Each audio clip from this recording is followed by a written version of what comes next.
Guys আমি এখন মাছ ছাড়া আলু পটলের তরকারি করতেছি। আমি দেখুন পটলটাকে ভালো করে কাটটা লইছি, লেওয়ার পর জল ও লবণ দিয়ে ভালো করে পটলটাকে ধুইয়া লইছি। দেওয়া হইয়া গিয়েছে আমার, কড়াইটা গরম হইয়া গিয়েছে এবং তেলটা ছেড়ে দিয়েছি। কেউ আর বলবেন না যে তেলটা বেশি দিয়ে ফেলেছি, যাই হোক। হ্যাঁ তো গাইস আমি এখন পরিমাণ মতন লবণ দিতেছি। দেখুন 1 চা চামচ লবণ দিতেছি এবং পরিমাণ মতন হলুদ দিতেছি।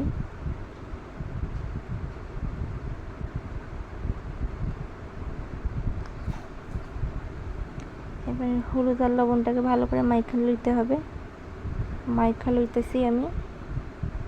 গাইস পটলটাকে নুন হলুদ মাখা হইয়া গিয়েছে, তেলটা গরম হইয়া গিয়েছিল। দেখুন আস্তে আস্তে সব পটল দিয়া দিতেছি। দেখুন এটাকে ভালো করে ব্রাউনি করে ভাজতে হইবে। দেখুন এটাকে ভালো করে ব্রাউনি করে ভাজতেছি। ওইদিকে কি মশলা হইবে সেটা দেখুন। আমি এদিকে আদা এবং রসুন, জিরে এবং ধনে এবং শুকনো লঙ্কা দিয়েছি, এটা পেস্ট করে লইব। এবং দেখুন পটলটাকে ভাজা হয়ে গিয়েছে, লাল লাল করে ভাজা হয়ে গিয়েছে আমার। তো গাইস আমি এখন পটলটাকে সব তুলে নিতেছি।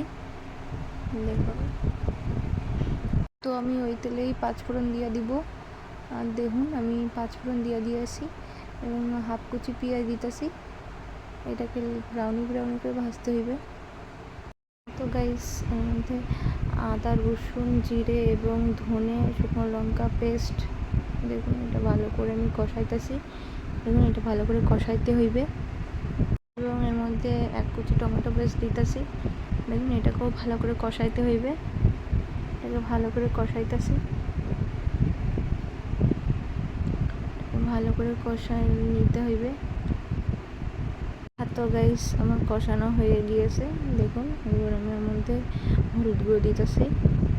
এটাকে ভালো করে নাড়াইতে হবে যাতে কড়াইতে লেগে না যায়। গাইস আমার মশলা কষানো হয়ে গিয়েছে, ভেজে রাখা পটল এবং আলুটা আমি দিয়ে দেবো।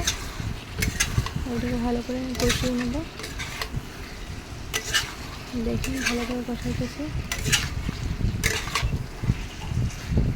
তাহলে স্বাদ লাগবে। দেখুন এটাকে যাতে পুড়ে না যায়, দেখবেন এটা ভালো করে আমি কষাইতেছি। তো গাইস দেখুন কষানো হয়ে গিয়েছে। এবার অল্প পরিমাণে জল দিয়ে দিব এবং এটাকে ভালো করে নাড়াইয়া দিব। পুরো ভিডিওটা দেখুন এবং লাইক কমেন্ট শেয়ার আর সাবস্ক্রাইব করে দেবেন এবং স্কিপ করবেন না, দেখতে থাকুন। তো গাইস আমার রেসিপি ডান এবং যদি ভালো লেগে থাকে তাহলে প্লিজ সাবস্ক্রাইব করে দেবেন এবং আমার এই ভাষাটা কেমন লাগলো সেটাও কমেন্ট করে বলবেন। চলুন টাটা, বাই বাই।